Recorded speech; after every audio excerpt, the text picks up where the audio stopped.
Everyone expected him to be king. But George Washington did the most dangerous thing history had ever seen.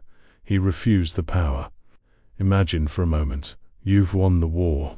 The army is at your command. The people see you as a god. With a single word, you could be king.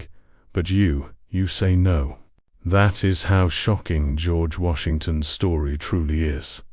1783, Newburgh, New York. Snow was falling.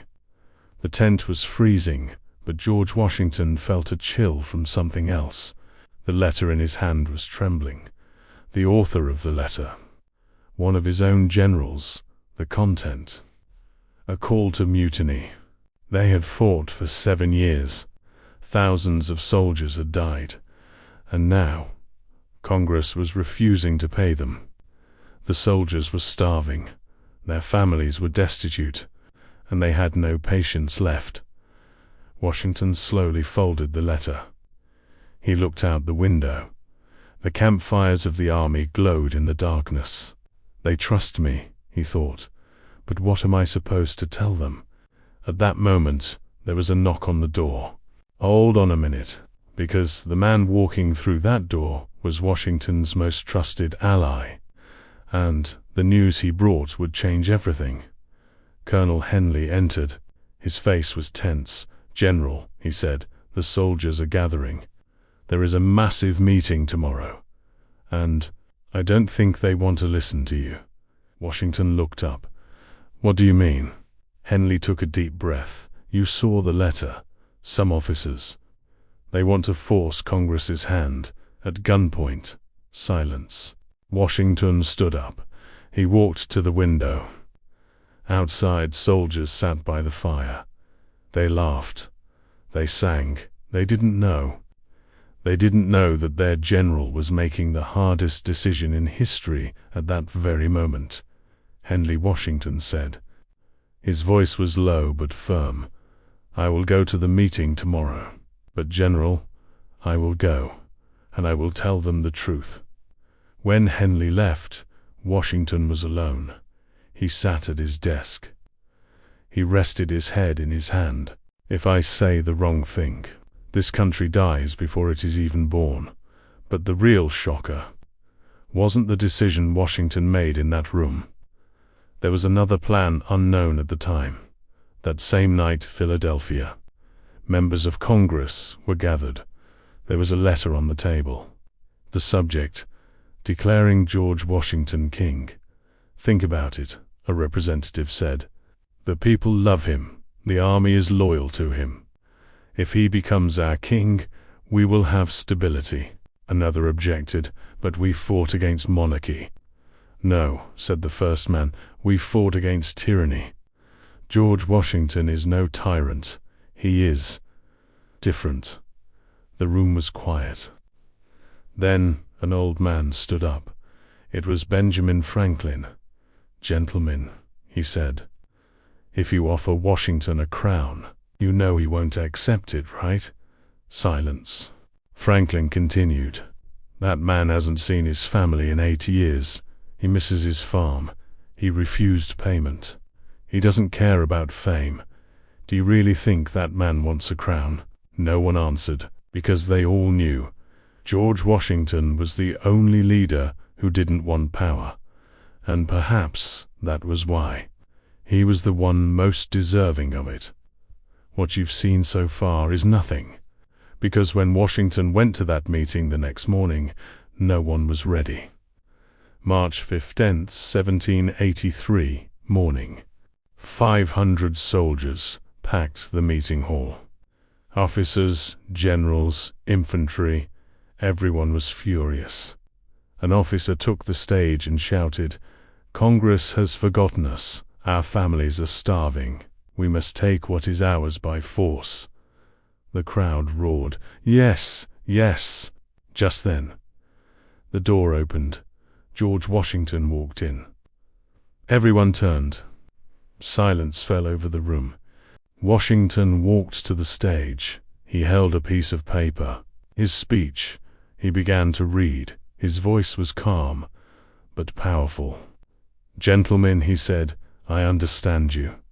You have all made sacrifices, your families have suffered, and Congress has done you an injustice," the crowd murmured. Washington continued, "But let me tell you something. If you take up arms now, the meaning of this 7-year war will be lost. We fought for freedom, but freedom does not come through force. It comes through trust." Silence. Washington finished the speech, but the crowd was still not convinced. Then, he pulled a letter from his pocket. "I received a letter from a member of Congress," he said. "With your permission, I will read it." He unfolded the paper. He started to read, but he paused. He squinted. He couldn't focus on the sentences. Then, slowly, he pulled something from his pocket. Glasses. The crowd was stunned. They had never seen him wear them. Washington smiled, but there was a sadness in his eyes. "Gentlemen," he said, "forgive me. I have not only grown gray, but almost blind in the service of my country." That moment, that single moment. The hall went silent. 500 soldiers looked at Washington. And suddenly, they saw it. They saw that he was just like them. He had aged. He was tired. He had suffered losses. But he had never complained. He had never used power for himself. He had only served. A soldier began to weep, then another, then everyone. When Washington finished the letter, the crowd was silent. Then someone started clapping, then another, then everyone. The mutiny ended that day. Washington left the stage. But what he left behind was a legend. But you won't believe this. The real surprise comes now, because Washington would have to say no one more time. 1787, Philadelphia. The Constitution was written. A new government was being formed. And everyone was asking the same question: who will be the first president? The answer was obvious: George Washington. But Washington didn't want it. "I am a farmer," he said, "not a leader." His friends insisted, "The country needs you." Washington shook his head. "The country doesn't need a king. It needs a system, but you won't be a king," they said. "You will be president. 2 terms. Then you will step down." Washington thought, "And what if I don't step down?" Silence. "Power," Washington said, "changes a man. Perhaps I will change too." But his friends knew George Washington would never change, and finally, he accepted. 1797, Philadelphia. George Washington took the podium on the last day of his presidency. The people waited. Maybe he'll want a 3rd term. But Washington gave a farewell address. "I have served 8 years," he said. "Now it is time to go home." The crowd was in shock. No leader in history had ever voluntarily given up power. Kings were overthrown, dictators were killed, but George Washington, he just left. And right here, Washington's true legacy was revealed. George Washington returned to his farm at Mount Vernon. He was no longer a general. He was no longer president. He was just a man. But what did he leave behind? A system. After Washington, every president was limited to 2 terms, because he set the example. Power is temporary. Service is permanent. He could have been king, but he built a republic, and the world changed. What would you have done? George Washington had 2 paths before him. Take the power, be king, live forever. Leave the power, go home, risk being forgotten. He chose the second, and that is why he was never forgotten.